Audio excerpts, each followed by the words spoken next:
working? Okay, I think it's working. Okay, so hi. I'm in charge of I'm in charge of chapter. I think Teacher Ing already did. Okay, so We're at book two of Tale of Two Cities, and this is chapter two. So just like what you've been doing with Teacher Ing Ong, every time I say like pause here, you just continue reading until you reach a certain point. Okay, so just to speed this up. So we are at chapter two. I know that my recording is not as cool as Teacher Ing Ang's. I know he has like a PowerPoint and everything. So let's just like base it on that because I don't think I have time to do that. Sorry. So anyway, so we will this we are already. I think you ended chapter one with young Jerry wondering why his dad's fingers were always rusty. So now let's go to chapter two, a sight.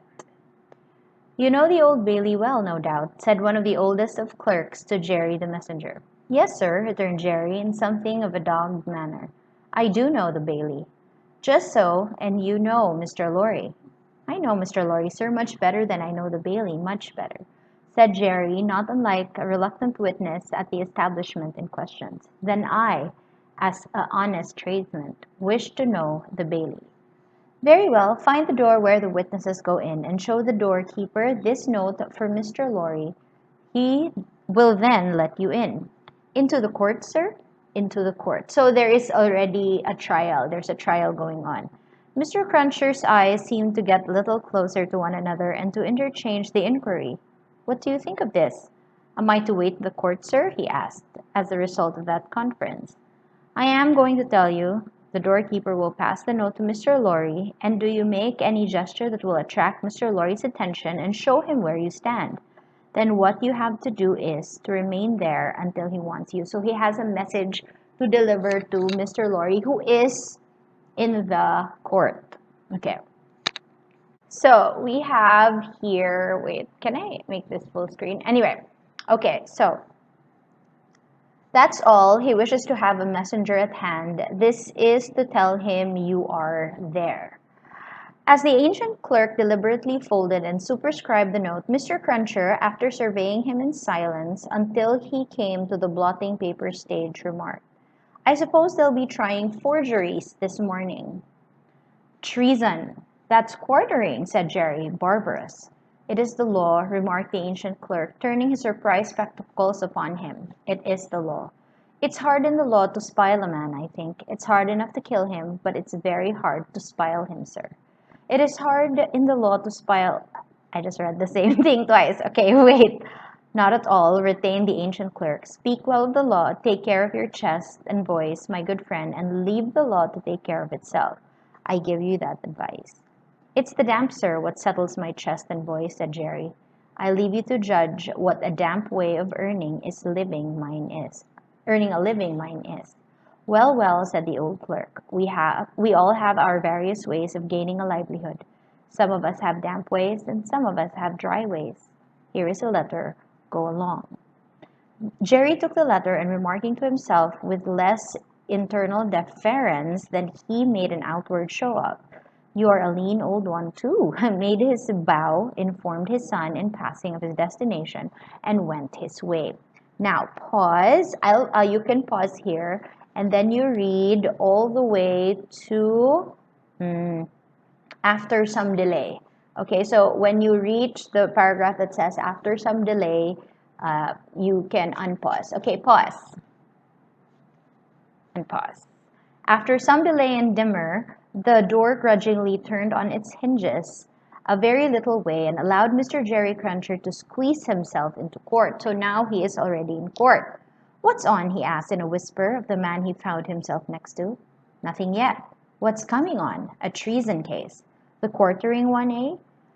Quartering is when you tie the both arms and both legs and to horses or whatever, and then the horses tear you apart into four. That is what quartering is. So this case, the penalty for this case, if found guilty, is quartering, which is pretty intense. Okay. Okay. Ah, returned the man with relish, he'll be drawn on a hurdle to be half hanged, and he'll be taken down and sliced before his own face. And then his inside will be taken out and burnt while he looks on. My gosh. And then his head will be chopped off, and he'll be cut into quarters. That's the sentence. If he's found guilty, you mean to say? Jerry added by way of proviso. Oh, they'll find him guilty, said the other. Don't you be afraid of that. Mr. Cruncher's attention was here diverted to the doorkeeper, whom he saw making his way to Mr. Lorry with a note in his hand. Mr. Lorry sat at the table among the gentlemen in wigs, not far from a wigged gentleman, the prisoner's counsel, who had a great bundle of papers before him, and nearly opposite another wigged gentleman with his hand in his pocket, whose whole attention, when Mr. Cruncher looked at him, then or afterwards, seemed to be concentrated on the ceiling of the court. After some gruff coughing and rubbing of his chin and signing with his hand, Jerry attracted the notice of Mr. Lorry, who had stood up to look for him and who quietly nodded and sat down again. So the scene was there were three gentlemen. One was busy with papers, one was Mr. Lorry, and then the other one was this guy who is my bae forever. Did Ingong show you I think Ingong showed you the characters already. Man, this guy is my favorite, okay? He was staring at the ceiling and not saying anything, but all of them were wigged. Okay. What's he got to do with the case? Asked the man he had spoken with. Blessed if I know, said Jerry.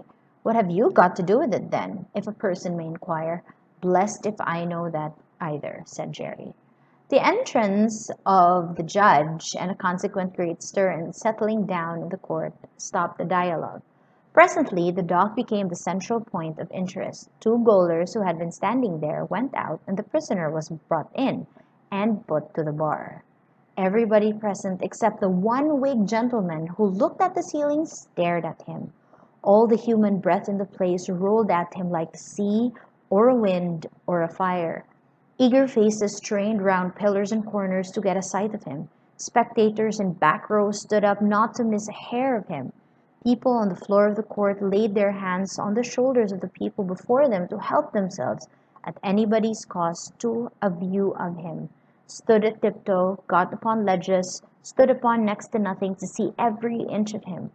Conspicuous among these latter, like an animated bit of the spiked wall of Newgate, Jerry stood, aiming at the prisoner of beery breath of a wet he had taken as he came along, and discharging it to a mingle in the waves of the beer, and gin, and tea, and coffee, and what not that flowed at him and already broke up the great windows behind him in an impure mist and rain. Everybody looked at him. Everyone. So everybody was like preening, and like everybody just wanted to get a glimpse of the witness, the one that, oh no, the man on trial. The object of all this staring and blaring was a young man of about 25, well-grown and well-looking, with a sunburned cheek and a dark eye. His condition was that of a young gentleman. He was plainly dressed in black or very dark gray, and his hair, which was long and dark, was gathered in a ribbon at the back of his neck, like in Assassin's Creed, more to be out of his way than for ornament. As an emotion of the mind will express itself through any covering of the body, so the paleness which his situation engendered came through the brown upon his cheek, showing the soul to be stronger than the sun. He was otherwise quite self-possessed, bowed to the judge, and stood quiet. So he was a very handsome man. He did not show any cowardice or anything like that. And he was calm and he looked very strong. Okay, now, pause. Okay, so while we are in the sort of interest, can you read that all the way to okay, pause, and then you unpause when you read the paragraph that begins with it happened. It happened that the action turned his face. Okay, pause. Okay, so as you can see, Charles Darnay was very a subject of much interest with all these people, and then what do you call this? Everybody was looking at him. He showed such reservation and all of that. And while he was standing in the middle of the court with that mirror, did you get that? That the mirror was there and it was like reflecting light across his face. While that happened, di ba he turned, and then when he turned, everybody turned to the direction where he turned because he was looking at two people now. Let's continue. It happened that the action turned his face to that side of the court which was on his left. About on a level with his eye, there sat, in that corner of the judge's bench, two persons upon whom his look immediately rested. So immediately and so much to the changing of his aspect, that all the eyes that were turned upon him turned to them. The spectators saw in the two figures a young lady a little more than 20, and a gentleman who was evidently her father, a man of a very remarkable appearance in respect of the absolute whiteness of his hair, and a certain indescribable intensity of face, not of an active kind, but pondering and self-communing. When this expression was upon him, he looked as if he were old, but when it was stirred and broken up, as it was now, in a moment, on his speaking to his daughter, he became a handsome man, not past the prime of life.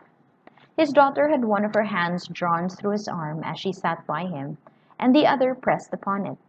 She had drawn close to him in her dread of the scene and in her pity for the prisoner. So obviously these are the Manettes. So it's very interesting that he was said she Lucy was said to have been looking at Darnay with pity. So she was like kaluoy, and she was there like as a friend to him. Her forehead had been strikingly expressive of an engrossing terror and compassion that saw nothing but the peril of the accused. This had been so very noticeable, so very powerfully and naturally shown, that starers who had had no pity for him were touched by her, that the whisper went about, "Who are they?" So people who were there watching the trial because they wanted to see what would happen to Charles Darnay, and they were kind of imagining him quartered and all that. When they saw Lucy's expression that she was looking at Darnay, and obviously she had a lot of pity for him in her eyes and her forehead, her I don't know why sikat kay niyang forehead. But when they saw that expression on her face, they immediately felt sorry. Those murderous, brutal thoughts of Darnay getting quartered all of a sudden hushed because they saw her expression. Jerry the messenger, who had made his own observations in his own manner, and who had been sucking the rust off his fingers in his absorption, stretched his neck to hear who they were. The crowd about him had pressed and passed the inquiry on the nearest attendant, and from him it had been more slowly pressed and passed back. At last it got to Jerry. Witnesses. For which side? Against. Against which side? The prisoner. So the Manettes were there against Darnay. They were not there for Darnay. They were there against Darnay. But then, which was a very ironic thing, because Lucy was mentioned to have been looking at him in a very kind of like luoy way. The judge, whose eyes had gone in the general direction recalled them, leaned back in his seat and looked steadily at the man whose life was in his hand. As Mr. Attorney General arose to spin the rope, grind the axe, and hammer the nails into the scaffold. Hala, dun dun dun! So, i-trial na si Charles Darnay, and Teacher Ing-ong is in charge of all the odd numbers, odd chapters. So he will be reading the disappointment, and I will see you again for chapter 4.